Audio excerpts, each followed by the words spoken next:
Boa tarde, gente. Boa tarde a todos e a todas. Estão conseguindo me ouvir? Imagino que sim também. Mas, bom, para iniciar aqui, eu queria primeiramente agradecer o espaço que o Wagner e também todos do grupo estão disponibilizando. É um prazer imenso estar aqui podendo contribuir de alguma forma, de alguma maneira, para a construção desse espaço que eu acho que é extremamente relevante. E aqui já começando um pouco sobre a minha presença, assim, queria só introduzir um pouco de que eu estou atuando na psicologia desde o ano passado, então seria meio que um recém-formado, digamos assim.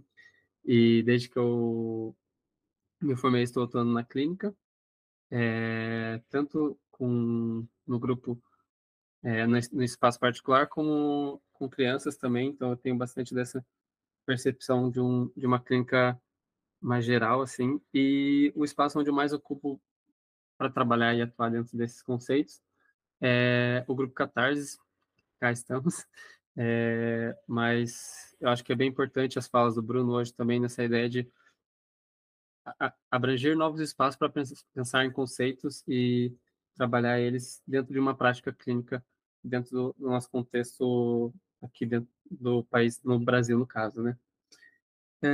E eu acho que foi muito a partir da prática mesmo que eu acabei elencando o tema dessa apresentação, que eu atribuo a memória como um conceito que ele vai perpassar por qualquer trabalho terapêutico que aconteça dentro da clínica. E acabei trazendo o olhar do Rubinstein, Vygotsky e a Lígia Martins dentro desses conceitos. Então, já vou começar atribuindo um pouco de como que eu percebo o conceito da memória, para depois dar uma explicada de como que eu vejo isso na prática e no contexto da clínica mesmo. Então, assim, para pensar um pouco sobre esse conceito que é a memória, eu gosto de pensar que são recordações vividas que a gente acaba passando por uma sucessão de percepções que elas são aprendidas pela forma de como o sujeito vai assimilando e entendendo essa realidade que vai vivendo. E essa integração a apreensão dessa integração da realidade, ela ocorre através de hábitos e experiências que o sujeito acaba tendo ao longo da vida. E isso acontece de uma forma que não é nem individual, nem impessoal. Então, assim, isso permite que a gente coloque a importância desse espaço da mediação, né? E a gente pode pensar aí tanto as questões culturais e sociais e também o espaço do terapeuta como alguém que pode intervir nesse momento.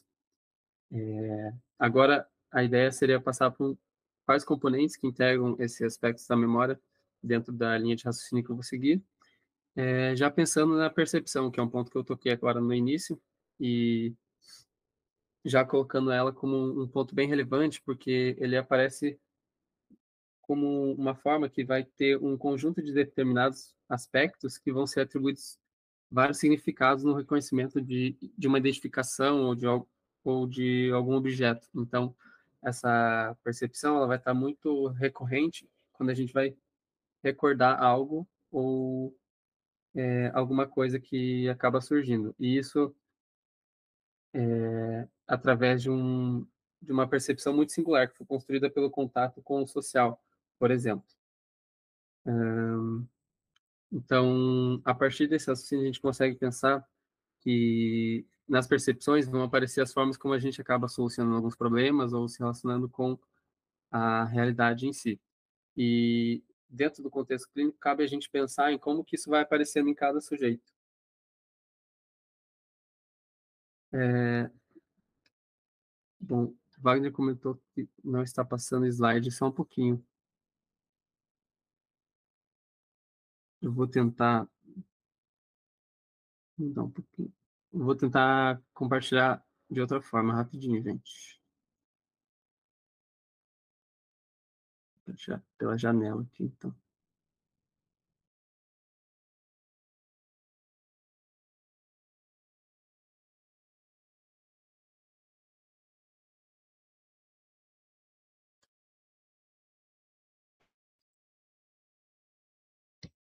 Bom, vejam se agora está dando para enxergar. Mas assim, como eu estava falando sobre a percepção, ela vai entrar nesse momento da gente entender como cada um vai poder perceber as vivências que vai passando. E que também eu vou retomar um pouco desse conceito mais para o final da apresentação. Aí o próximo subtema seria atividade, é, que é um tema muito relevante dentro da tanto da clínica como também dos aspectos da história cultural, que é a atividade, né, no caso, e de que forma que ela vai aparecer na formação da memória, assim. Então ela vai ocorrer quando a gente vai tentar resolver alguma tarefa ou atingir determinado objetivo, por exemplo, e a partir dessa tentativa a gente vai se relacionando com as peculiaridades e as formas de resolver, essas atividades, tendo sucesso ou não, assim. E através disso a gente vai conseguindo ter uma formação dos vestígios da memória que essas atividades vão nos proporcionando. Para tentar deixar isso um pouquinho mais concreto e mais claro, dá para a gente pensar, por exemplo, quando a gente está aprendendo a dirigir um carro, assim. Então, quando uma pessoa está aprendendo a dirigir o carro, ela vai aprender como soltar a embreagem, aprender como tocar a marcha, e cada um vai fazer isso de uma forma muito peculiar, assim, também com a relação do carro que ela está dirigindo ali, isso vai mudar muito. E já trazendo um pouco mais para o contexto clínico, a gente pode pensar em como a relação do sujeito com essa atividade pode perpassar ao longo da vida. Então, por exemplo, se a pessoa não obteve sucesso nessa aprendizagem, seja por diversos motivos, que daí dentro da clínica vai ser aprofundado esses temas e poder entender qual era o contexto também que não deu certo para aprender, mas se isso não aconteceu, de que forma isso foi reverberando ao longo da vida desse sujeito. Então, se formou ali um processo de que a pessoa foi ficando mais insegura em tentar dirigir o carro alguma vez, ou, sei lá, de falar em público com relação a questões que ela passou dentro da escola, por exemplo, e dá para pensar em diversos temas, mas de que, através da nossa relação com a atividade, isso vai acabar reverberando de alguma maneira ao longo da nossa vida. Já nos outros subtemas, seriam mais pensando um pouco das funções psicológicas superiores, que, como a gente já viu hoje, é muito bem pontuado pela Isabel, eles têm um fator que nenhuma independente da outra, assim, né? Então, é, um, elas sofrem influências sobre as outras, tanto da fala, atenção e diversas outras que a gente vai comentar, mas eu queria relevar aqui para onde o Rubinstein acabou levantando a importância da unidade, pensamento e linguagem nesse processo de retenção da memória.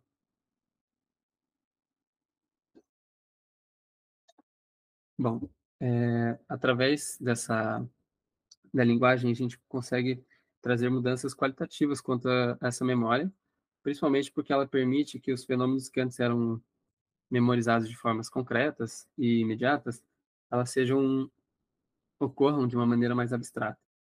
Isso acontece porque a linguagem e o pensamento acabam se formulando de uma forma muito mais estruturada para que isso aconteça, o que exige uma organização e uma orientação desse pensamento, assim. Então, essas mudanças acabam refletindo com uma relação muito mais mediada com essa realidade, assim, de uma forma que, por exemplo, quando uma criança vai estar vendo ali um objeto e está muito relacionado com a questão imediata, se você tira, ele já esquece, digamos assim, mas a partir dessas mudanças qualitativas vai gerando uma relação muito mais organizada com essa realidade.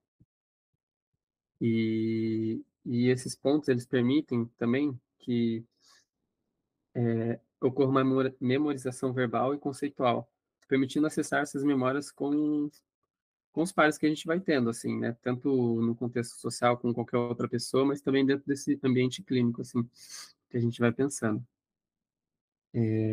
Aí, assim, dentro dessa, dessa memorização, digamos assim, ela vai acontecer de uma forma muito ativa. E quando a gente está ali no ambiente clínico, por exemplo, isso vai permitir com que os pensamentos sejam organizados para que ocorra essa memorização e passa através da linguagem. e a gente vai conseguir acessar significados e sentidos dos signos que o sujeito foi adquirindo ao longo da vida e foi atribuindo às vivências que ele passou, assim, às experiências que ele foi tendo, no caso. E eu acho que isso é muito importante, porque esse processo do sujeito de rememorizar vai fazer com que ele, primeiramente, se organize o pensamento dele e depois faça uma fala para o outro sujeito. Eu acho isso muito interessante, porque, se eu não me engano, não sei se foi na quarta passada que até foi pontuada essa questão no grupo de estudos da fala como um processo que pode trazer um pouco desses aspectos, da autoconduta, ou até de se perceber enquanto você está falando sobre aquilo que antes estava só no âmbito do pensamento, assim, isso pode trazer uma diferença muito interessante, assim, e é muito engraçado que você percebe isso até na prática com os próprios pacientes e também dentro do espaço que a gente vai trabalhando, assim. E através disso eu entendo que o terapeuta ele tem esse papel, assim, de estar numa atuação para ter esse desenvolvimento, fazer essa mediação e de também contextualizar um pouco mais de como que essas memórias surgiram e de como e onde que elas estavam no contexto dessa pessoa, assim. De poder fazer uma análise mais, elaborada para poder pensar se há possibilidade de reelaborações, o que que pode mudar dentro das significações que o sujeito vai dando, né, nesse sentido dessas vivências que ele passou. Agora pensando já um pouco mais na atuação da clínica e o porquê que esses momentos são mais relembrados, por exemplo, as memórias que a gente acaba comentando mais ao longo da vida e também dentro do contexto mais clínico, assim, eu acho interessante que o Rumenstein coloca um pouco de que esses acontecimentos, eles aparecem mais porque eles são muito marcantes, justamente por nós atribuirmos, muitos sentidos por aquilo que a gente acabou vivendo. Então, essa essa significação, ela não está atrelada somente a um aspecto cognitivo ou que a gente passou na vida, mas também as formas emocionais que a gente acabou vivendo e das situações que nós vivemos. Então, tanto no momento atual em que elas ocorreram, assim, por exemplo, de um momento marcante que a pessoa passou durante a infância e de como que ela compreende isso hoje. E eu acho que a partir do espaço clínico dá para explorar um pouco desses conteúdos de uma maneira mais completa e poder pensar de como que isso vai poder ser desenvolvido pensando numa autonomia, numa autorregulação do sujeito.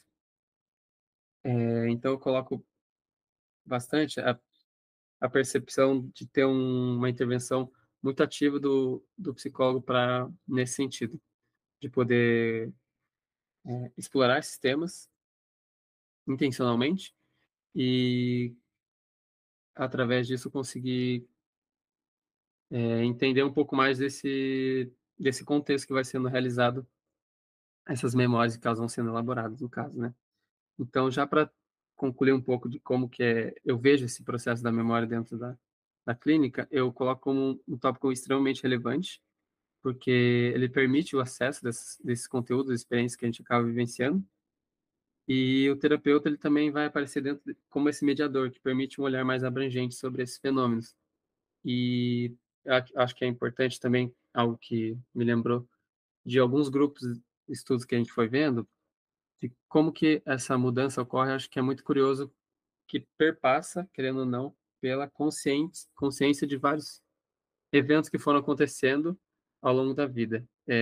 Acho que esse é um ponto muito espinhoso, porque ele não vai ser aquilo que vai fazer com que a pessoa, mude ou consiga potencializar determinadas situações, mas querendo ou não acaba tendo de passar por cima por isso, assim, de ter a consciência do que aconteceu de uma forma mais, completa, assim. E daí já concluindo também um pouco de como foi os debates e algumas questões, posteriores, assim, a esse artigo, também tem a questão de como a criatividade pode entrar aí como aspecto que pode vir a influenciar dentro como a pessoa vai entendendo as memórias que elas vai tendo mesmo, assim. Então, pensar nas possibilidades que podem ser feitas para elaborar novos sentidos.